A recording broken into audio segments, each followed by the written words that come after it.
Hola, soy Carlos Tortajada, socio director de Equal Consulting SLP, que bajo la marca Equal Protección de Datos asesora a pequeñas empresas, autónomos y cualquier tipo en general de entidad o organización que trate datos de carácter personal y que por tanto está obligada por la normativa en vigor.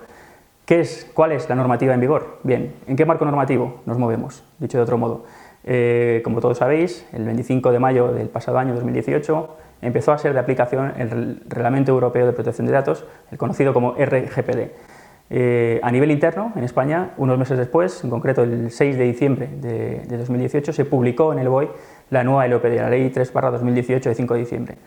Entró en vigor al día siguiente, el 7 de diciembre, y este es el marco en el que nos encontramos actualmente.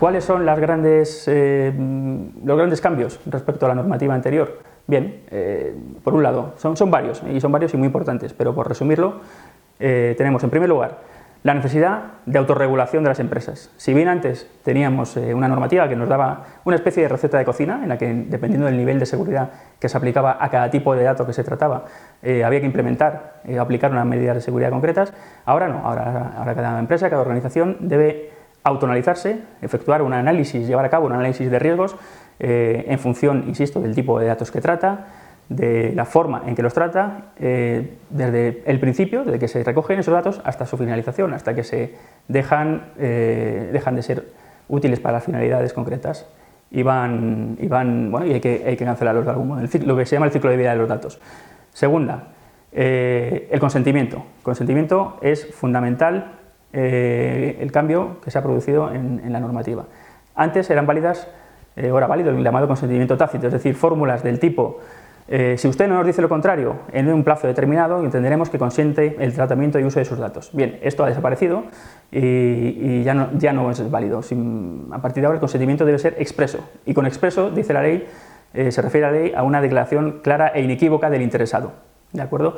Excepto en determinado tipo de datos sensibles, como por ejemplo pueden ser los de salud, en que esta declaración afirmativa debe ser además recogida de modo expreso, con una firma, de algún modo.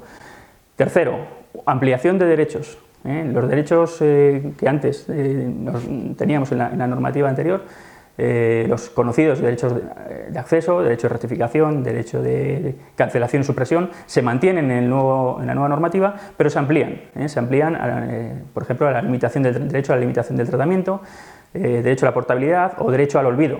Derecho al olvido que no es sino poner de manifiesto o plasmar en la normativa la reiterada sentencia del Tribunal de Justicia de la Unión Europea en este sentido.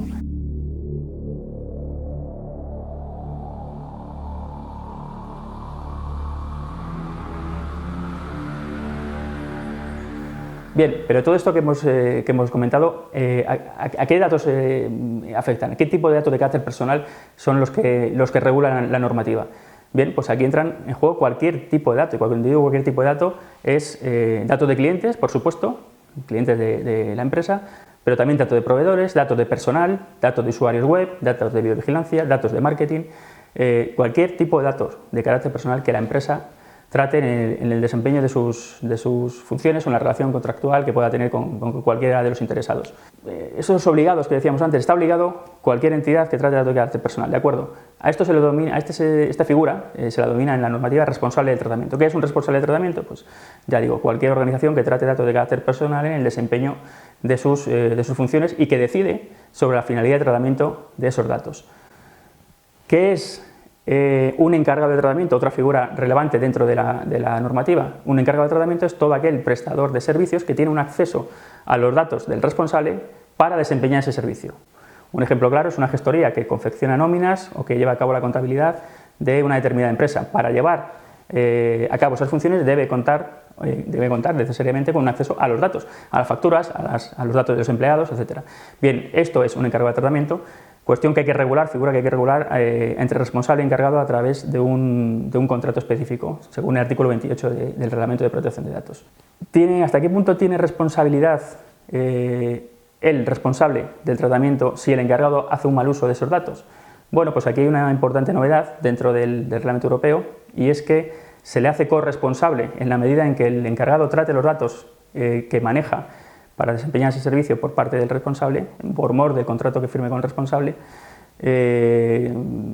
si hace un mal uso de esos datos, el responsable será, insisto, será corresponsable y las infracciones y sanciones a las que puede dar lugar irán a parar a las dos entidades. Por eso es fundamental que el responsable haga una elección diligente y vele porque el encargado trate de manera adecuada esos datos.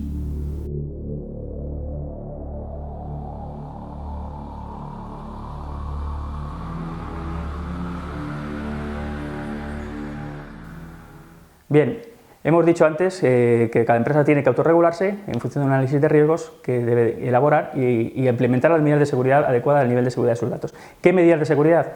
Bien, pues en ficheros automatizados, en ficheros informatizados, medidas de seguridad básicas y es fundamental para evitar, son fundamentales para evitar una quiebra o una brecha de seguridad.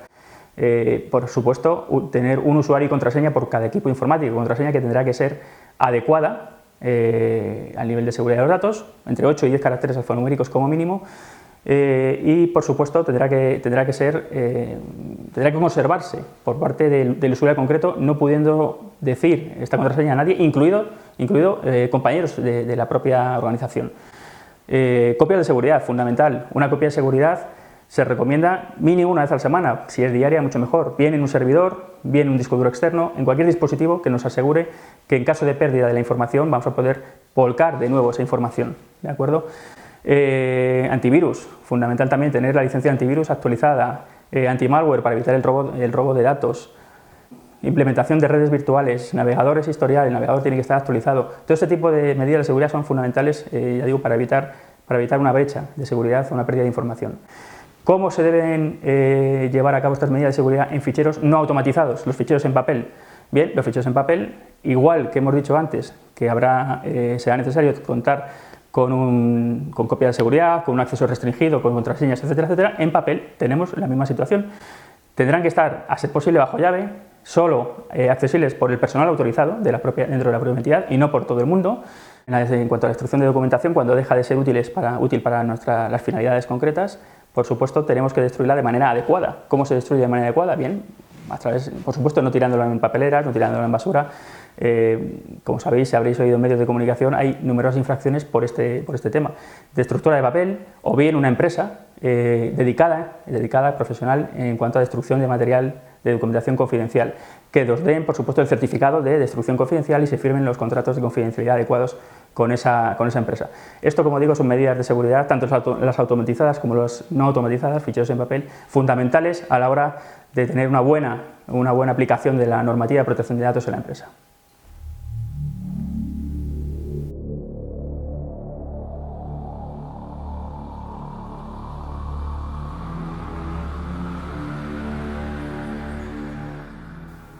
Bien, nada de todo esto que estamos diciendo en cuanto a medidas de seguridad, automatizadas, no automatizadas, todo lo que hemos dicho no vale para nada si luego cada trabajador, cada usuario no pone el foco de atención donde debe estar. Por eso es conveniente, es necesario, importantísimo, una adecuada formación por parte de los trabajadores para saber qué pueden y no pueden hacer. Es fundamental que sepáis, como trabajadores, que tenéis que guardar un absoluto deber de confidencialidad sobre toda la información que conozcáis en el desempeño de vuestras funciones. Es necesario que sepáis, por ejemplo, que no se puede utilizar el correo electrónico para enviar correos masivos sin autorización expresa del interesado.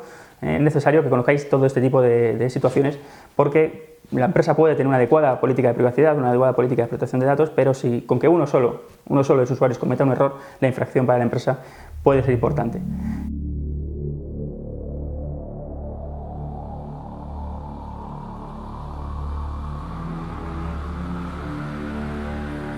Y quería acabar con una figura muy importante, novedosa, que muchos nos están preguntando en muchos sitios, que es la del delegado de protección de datos, el DPO, el llamado famoso DPO. ¿Qué es un delegado de protección de datos? Como digo, una figura nueva que no existía antes, pero sí nos trae el nuevo Reglamento Europeo de Protección de Datos y que lo que hace es el punto de unión entre la empresa y la Agencia Española de Protección de Datos y la empresa y los interesados, además de asesorar y velar por el cumplimiento de la normativa de protección de datos. Nosotros, como despacho de abogados, reunimos los requisitos que la ley nos indica Estos requisitos son una cualificación jurídica adecuada y una experiencia demostrable en materia de protección de datos. Somos delegados de numerosas empresas a día de hoy y estaremos encantados de ser tu delegado de protección de datos si igualmente lo necesitas. Carlos Tortajada, de Equal Consulting SLP, Equal Protección de Datos, estaremos encantados de ayudarte.